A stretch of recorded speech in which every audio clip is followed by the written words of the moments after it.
Hi guys, here we are, still in the Somme Valley, around 10 miles away from Corby. We're sort of using as our base at the moment, and we're at Hangard Wood British Cemetery. And this is a plaque that they put on most of the cemeteries that we come to, and in here it has the people who died. Heavy fighting in 1918, and this particular small cemetery contains 61 Canadian, 58 British, 17 Australian, 5 South African and 20 French soldiers, and there's also several unknowns in here. Also on these little plaques they have this little map which kind of puts things in perspective. We've got England up here, Belgium, Germany, Holland, and France down here.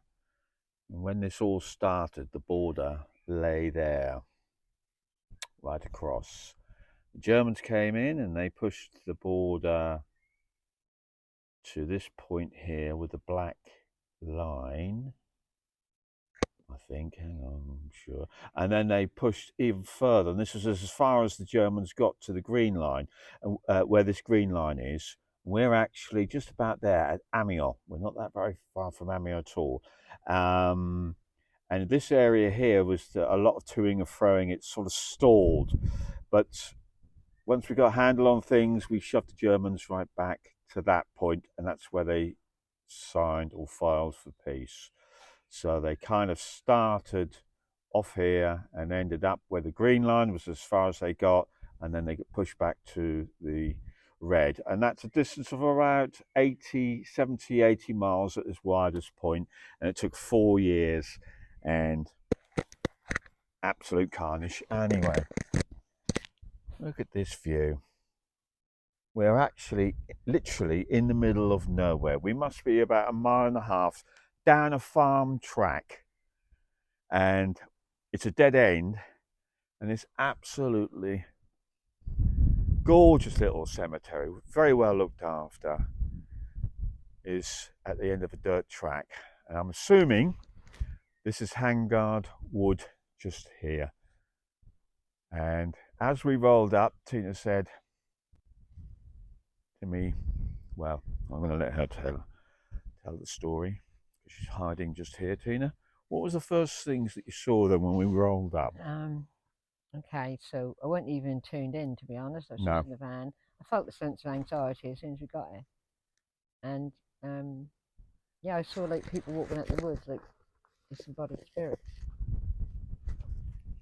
So that weren't anyone I tuned into. No. It's just people probably who are still there, or I don't know. I don't know. I mean, it's a sizable old wood, and this was a site of a fierce battle. I think at the beginning, the Germans, where we are now, the Germans held this area. It's where that green line was. They didn't get much further than this, and there was fierce fighting. And there's a lot of Canadian who died, as I just said, but they're in that corner there, and they all died around about the same time in August 1918. So we're assuming that a lot took place in that time. And how many spirits did you see wandering out that wood I think when we maybe were? 3 or 4. Just Yeah, but then again, they might saw the energy of us coming. So yeah, yeah. There might have been um, a time lapse thing, Tina. It could be could have anything. been, but they were disembodied. They weren't. They were like ghosts. Yeah, disembodied spirits, or like opaque to look at. Oh, I see. Right. Okay. So the ones I see are like fully bodied, Yeah. even if they've got injuries. So are you saying these were ghosts then, Tina? Probably, yeah. I am going to say that because I don't know what else to say. Apparitions, I don't know, whatever Yeah. they're called. And yeah, they were quite. Yeah, that was quite scary. I don't often see that, but No. Well, these expeditions we go on, I mean, I just enjoy them on a 2D visual aspect of things, but and I enjoy doing it. But you, unfortunately, okay. So I'm going to extend have my the energy. experience of seeing quite the other side of it. You see it all, don't you, Tina? Okay, so they're not threatening or anything, but they're quite. That gives you such an anxious feeling to witness them. So they're scary. Fear, you do feel an element of fear, Yeah, understandably. but not when I'm talking to spirits. But they were like disembodied. Yeah. Anyway, okay, so I'm gonna go tune in. get myself rid of this anxious feeling. Okay, so anybody here would like to come forward in this time and space to communicate with me? We're not here to harm you in any way. We're here to help you if we can, and hopefully help you ascend from this your earthly chains, your earthly bound chains. Right, so I've got someone in a red jacket. In the red jacket? In a red jacket. Right. Standing about there. Okay. He's definitely got a red jacket on, so I don't know what No. that would be. He's got black trousers, boots on, and a strap thing going across his hair. And I tell you what, that's funny we should say where we are, because if anything, I would say he was a Canadian mountie. Okay. Yes. Red jacket. Yes. Black cap, black, brimmed one. Yes. Not Stetson, but something like it. Yes. Yeah. Oh. So, tune into him. He might have been a Canadian mountie in this previous, you know. That might have been their uniform of Or the it might have Second been their World War. uniform. I've got no idea. Yeah. Okay, so I've never seen someone say. That's usually khaki in them colours. But Yes. This one's got a red one. Okay, so I'm going to tune into him. Joseph. I've got the name Joseph. Joe. Okay. Joe, would you like to step forward and come in? Got his, sort of he was definitely some sort of he's standing like this, you know. And he's got his hat on. I cannot see any physical injuries as such. Right. Not glaring at me anyway. But he's obviously, yeah. Okay, yeah, so I'm seeing 2 bullet holes. Ah. Somewhere in the chest area. Okay. Just as I said that. Yep. Joe, so can you come forward, Joe, and talk to me? What was your last name? Maloney? Maloney. That's Okay. sort of an Irish name. Yes. Or Scottish. Or Scottish. His first name is Joseph. He's a bit older than the rest of what we had so far. I would say he's in his 30s, mid-30s. Right. Yep. Okay. Tall, dark hair. So, would you like to tell me about yourself, please? Because I'm a bit jittery, so I might have to ask the question. Did you die in this place? Yes, he did die on this battlefield. Yes, he did. Yeah. Okay. Yes, and he is Canadian. Right. By the way. And where's he from in Canada? Vancouver. Vancouver. Yeah. And what did he do when he was there? He was a mounted policeman. Ah. Honestly, you couldn't make it up. No. And yeah, he was a part of the police force. and he answered the call. He answered Call the to call. arms. Yeah, he answered the call. Yeah. And was he trained in Canada then for the? Yes, they for were this? trained in Canada. Yeah. Canada. Yeah. They did come to France to have a bit more training, but Yep. Yeah, basic training. Yes, it was. And can we ask him why he went? The reason. He really didn't have much to do in his job. Oh, as a police okay. officer. It was quite boring, to be honest. There wasn't much crime, you know. It's just peaceful. Yeah. Class. So he wanted to explore the world. So he wanted to get out, you know. He just wanted to, and plus he wanted because they was part of the British Empire then. Canada, Yes, I think it still is, absolutely. isn't it? No, not Empire. No. Well, yeah. Commonwealth. Yeah. But that was part of the British Empire then. And the uniform he's got now, was that his uniform as a policeman or as a soldier of the Canadian Forces? I think. Yeah, he's got all his best he's got all his best regalia on. So I would say yes, that was a uniform of the Canadian Army. You know, Of the army. Of the army. Okay, but not when they're in battle. I was going to say a red jacket. Yes, that's what told me. Not when I was in battle, but he's come very through brave best. man. He's come through his best because he wanted to. Okay. He knew he must have known we were coming. They know. I don't know how they know, and he wanted to look his best. Okay.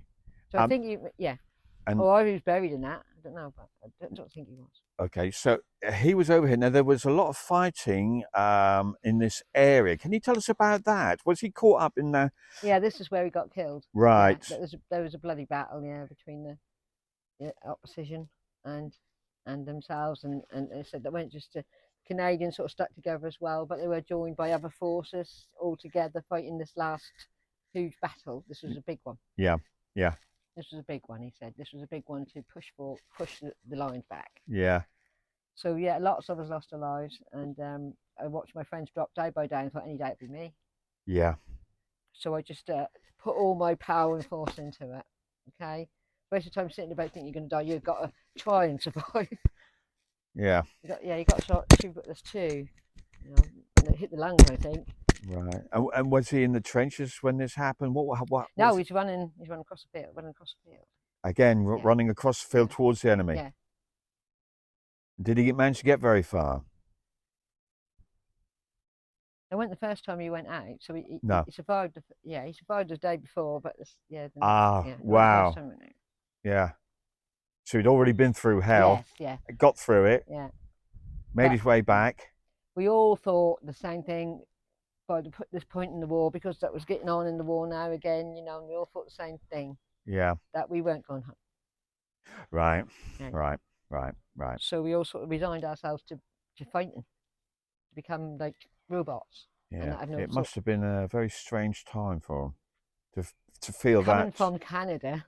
To have given, almost given up in a sense. Yeah, it's not that you give up. No. You still want to survive, but you resign your fact that you resigned. There's not much chance of it. The other thing you can do is fight as hard as you can and kill as many as you can. Yeah. Before it's your turn. Yeah. You know. And did he die around here? Yes, he died around in this field. And this is what we see today is a substantial wood. Was it much like this when he was here? And a lot of us has got. I mean, the trees are quite young, really, aren't they? So yes. Yeah, there was a substantial wood here. There was one. Yeah, there was. Yeah, and you know, it was a good hiding place. You know, you'd go through there. A lot of people would run that way rather than this way. That's what he's telling me. Bless him. You know, to try and escape. All right. Yeah. Both sides. Yeah. Yes. And what was his? What was he trained for? What was his specific duty then? Well, he was just like a private, you know. Rifleman. Rifleman, yeah. Yeah. So many of us were just normal people. Yes. And so when he came over here then, so it was... Actually, I don't think he was actually correcting me. No, I think he was higher up than that. I think he was like a corporal or something. Yeah, okay. Yeah, like a corporal, yeah. And so when he came over here, he'd come a substantial distance. He was a corporal because he had because he was a policeman and he had some sort of training in warfare anyway. So yeah, he knew how to handle people because he was a policeman, blah blah blah. So he was trained as being a policeman, so he became a corporal, pretty quickly. So he had people under him, you know, he sort of directed them. So he came over here, he'd come a substantial distance to fight in this war. What was his first impressions on landing in France?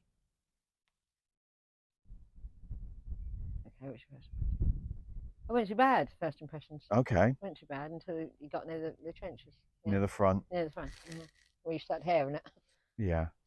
But now arrived in France, it was all, you know, all buoyed up, just like the Australians, they were buoyed up. And that's quite unbelievable, the amount of destruction and filth and the mud and everything like that, you know. Even in the summer months, that was just not nice. No. And how long had he managed to live? Actually, come on, thank you. He had because he was a horse rider, wasn't he? So he was in charge of some horse, you know, like horse brigade. Right. What, the cavalry? The cavalry? Well, not the cavalry, not the British cavalry, but because his knowledge of horses, he was like put with horses brigade. Do you know what I mean? Do you understand? Yeah. He was put with the horse brigade. Yeah. I mean, the horses were used a lot in the First World War. Yes, a hell of a lot. Stand that. And so, so he couldn't cope with the amount what was happening to the horses. Right. I mean, he got used to the men, but the horses, because he rode a horse. Yeah. That really sickened him. Wow. He said, I could see the blood and everything dripping from their noses, and you know, I don't even want to go in there. Sorry for anyone who's a horse lover, but this did happen. The horses were, you know, they were just like, they weren't even properly looked after, you know. He tried his best, but that's really upset him. That really upset him. Why did they have to suffer? Yeah. You know? Wasn't there? Well, wasn't any of this. But so, what was his role? Was he just looking after the horses, or he wasn't being cavalry, would he? No, he wasn't being cavalry, but he would, you know, he would be asked to help with the horses and train men and train other men, you know, how to handle the horses and stuff like that. They were used predominantly to move gear up to the front. But they were ridden as well, he's telling me. Yeah. On the battlefield. Right. Yes. begin with. Yes, and that didn't work out very well. No. But it's just, yeah, he just love of horses because he was a mountie. And, you know, at home, that would be his vehicle. Well, that was what you said at the beginning. I think he's a Yeah, mountie. he was. Yeah. And yeah, that's come right through, hasn't it? So that's the first about his life then. So how long did he last here then? I'm getting 12, so it must be 12 months. 12 months. Must be. Or 12 weeks. Could be just 12 weeks. It could be. Months. He said months, so Okay. yeah, months. Okay. He lost track of time. Yeah. Really? Yeah. It was unimportant. It was only now, really, for them. They're living minute by minute. Well, you just got these came over later. You know, it was first the English, you know, and French, and then the other. We started to draw on other When resources. it started to draw on, they were pulling all the resources in from all the empire. Yeah. Even India. Yes. You know. Because a lot of these headstones over here, 1918. Yeah, 1918, weren't they? Tina? Yeah, this is the last push. The last last, right. Yeah. Okay. Okay. So, okay, was you married then? Yes, he was married. Yes, he was. Children? Belinda. His wife was called Belinda, but he used to call her Lindy. Children? Frank, Sarah, Daniel. He had 3 children. And did they end up in the first? No, they would have been No, too young. Too young. No. He's got Irish stock. I was going to ask where he's got his name from, Irish his stock. surname. Yeah. He's got Irish descendants, and his wife was Canadian. No, she was French. She was French Canadian. There's a lot of French in Canada. Vancouver. Yes, Yeah. Yeah. French Canadian. Belinda. And so, did he go over on his own when he was a youngster, or was he with his family from Ireland? Oh, he's second generation. Oh, right. Okay. Second generation. So yeah. So they'd have been there. So why is he held in this plane now, then, Tina?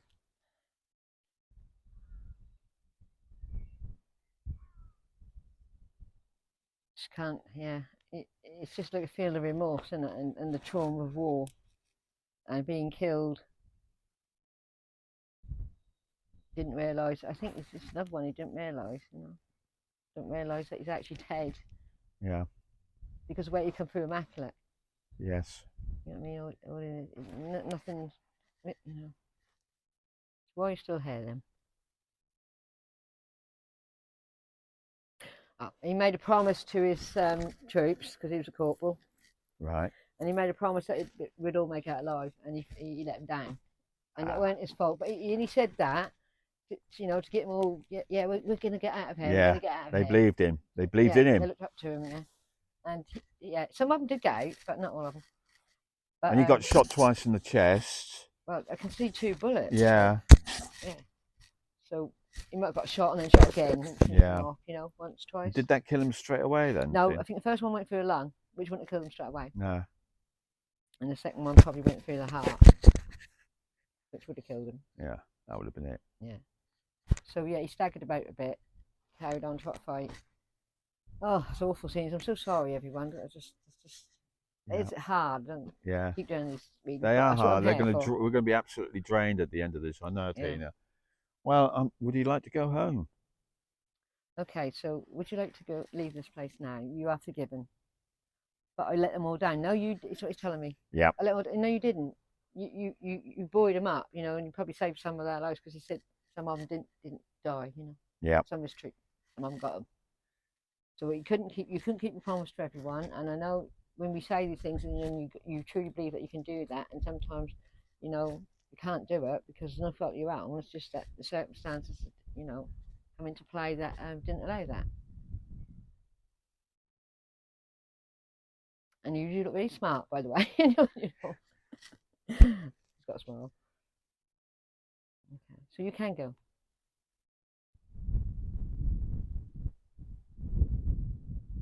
It's about Billy and Johnny and the others. They may well have gone already. Yeah, they may well have gone. I've not seen anyone else apart from you. Yeah. So far. Okay. You didn't let anyone down. Forgive yourself. All you have to do is forgive yourself.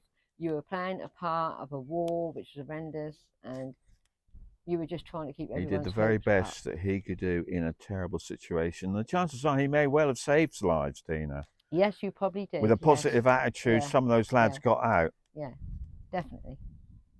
Yeah, and I think he's well remembered. There you go. I think That he's well says it all, remembered, doesn't and it? I got To that. be remembered Right. with, He's well fondness. remembered. Yeah. Yeah. But it is taking this part. So now's the time for you to now leave this place and go home. And where would you like to go to? I'm guessing Vancouver. Nah, in the mountains. Oh, really? That's where Oh, you want to wow. go. Spent a lot of time in the mountains. He lived in Vancouver, but he spent a lot of time in the mountains. Yeah. Okay. Joseph. Okay, so right up the top there's a gap in the trees. Can you see it above Yeah. that cross? There's a little hole. Yeah. Yeah. So we're going to open up a portal there. If there's one there ready, please. Is there one? Yes. Yes, there's one.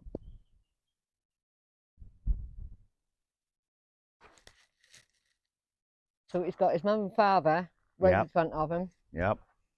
Frank Senior. And his mum's name is Louisa. Louisa. She's French side, I think. Louisa. Yeah. She feels French. And they're both there, and there's lots. Oh, bless them. There's lots his fellow soldiers who did make it home, and they're waiting for him to come. Yeah. Oh, and it's beautiful, Michael. The mountains and trees, forested area, lakes.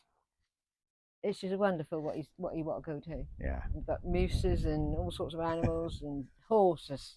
Yeah. She's got one special horse there. That's a special horse. That's a special horse. Is there and all. So animals could be there as much as human beings. Okay, because they're all spirits. Yeah. So he's grinning now. He's grinning. So he also had sort of like a sword, something like that, just up to the floor. On up. The light's coming in. It's finding. He's turning back. Thank you. Off you go, Don. He's so pleased to see his family. Absolutely pleased, but he's so pleased to see his family. Yeah, that was a big thing for him, wasn't it? His fellow men. Yeah, his fellow men that he thought he let down and he didn't. Yeah, that's right.